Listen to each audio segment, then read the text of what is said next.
The 2024 Porsche Cayenne S now with a V8. Welcome back. So what is new, and can it still deliver the old magic that has made this car the standard setter for 21 years? I don't know what makes me smile more, the way this car goes around corners or the sound of that V8. Welcome to the garage.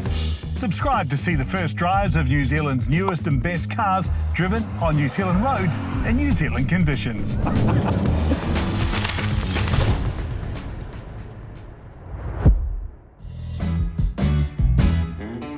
Say Porsche, and this is what you'll picture: a 911 in any manner of variations. A single model line that has defined a brand for 6 decades. In that time, 1.2 million 911s have been built. But the 911 is not Porsche's biggest seller. This is the Porsche Cayenne. 1.25 million of these have been sold. Not bad for a car that many Junos first questioned the reason for it existing back in 2002. I was one of them. I liken the rear to an Austin Maxi and argue that the 911 nose shouldn't have been stretched over an SUV. What a tosser. Yes, not for the first time, I was wrong. Because the moment I drove it, everything made sense. Porsche had changed what SUV meant, or at least that meant the sport part of sport utility vehicle actually meant something. But don't get me wrong, I'm not completely sorry for my first impressions of the Cayenne. I still believe it only looked good from behind the steering wheel. But time has been kind to the Cayenne, and this facelifted Gen 3 is a looker. The headlights do the job, they're magic. No more trying to ape the 911, they're all Cayenne, and available with a high-def 32,000 pixel system that can project. Actually, here's the video to show you how clever they are. Das bedeutet, ständig müssen wir alle 16 Millisekunden das Bild neu berechnen, weil der Fahrer sich ja bewegt und damit ja auch die LEDs sich zur Straße hin bewegen. Sobald ein Fahrzeug entgegenkommt, werden genau die LEDs ausgeschaltet, die dieses Fahrzeug treffen würden. The rear light cluster has also been tickled up to complete the revamp, and the new good looks are not before time. You see, this SUV segment that Porsche defined is now jam-packed with luxury, super high-performance SUVs from the likes of Lamborghini, Aston Martin, even Ferrari. I'm not sure any motoring Juno was enough of an oracle to pick that one 21 years ago.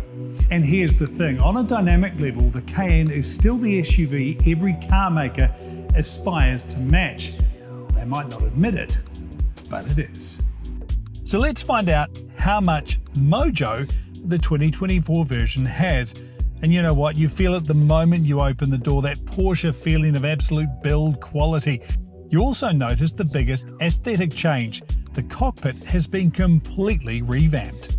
Yes, it's now definitely more Taycan than 911 in here. All the traditional gauges are gone. It's now just a bank of screens. It's a reminder that an all-electric, all-new Cayenne is coming in 2025.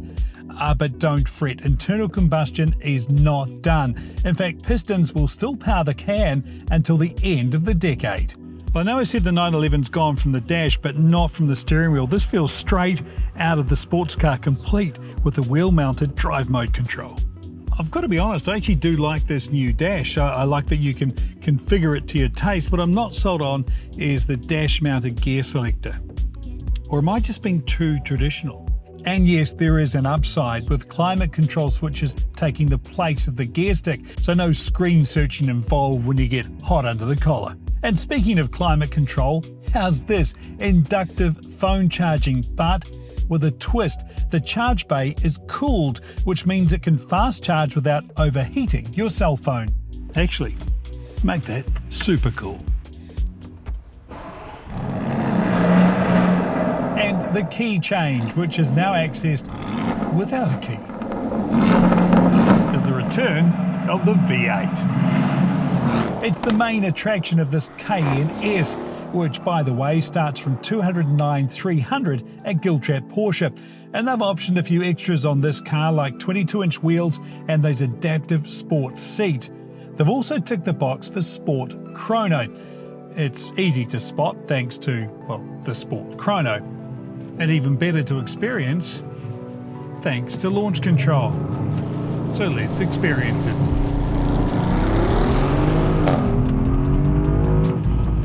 Goodness me, 4.7 seconds 0 to 100 by the way. Now yes, the e-hybrid turbo is faster, 3.7 seconds to 100, but it doesn't have that glorious V8 soundtrack. That's magic. The V8, by the way, is an uprated version of what was in the old Cayenne GTS, which I guess means the new GTS will have even more power. Thank you. But for all the talk of power and acceleration, it's the acceleration that the Cayenne delivers most on the road. You know, conventional thinking would say that handling finesse and big SUV go together about as well, Winston Peters and David Seymour. But here's the thing, thanks to Porsche's chassis mastery and little tricks like twin valve shocks and air suspension, this Cayenne S actually delivers a combination of comfort and control. It's remarkable, and it's why this car remains the benchmark. Of course, you still get plenty of SUV practicality to go with the driving refinement. This car will find a park and park itself, and it offers generous room for 5 people and their gear. But it's not what it can deliver, it's how this Porsche delivers. It feels so natural and easy on the road, it's effortless even. You know, usually in a high-performance SUV, I'm left wowed by how well the tech defies physics. Well, this car just feels like a Porsche. And all the time there's the contrast of the relatively old-school V8 and an 8-speed Tiptronic box combined with the Taycan-flavoured cockpit. And the best part, and I love this, we've still got 7 more years of this sound.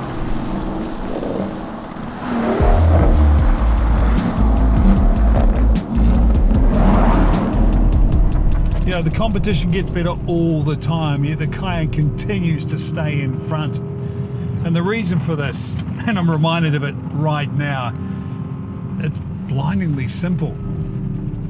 This car remains epic fun to drive.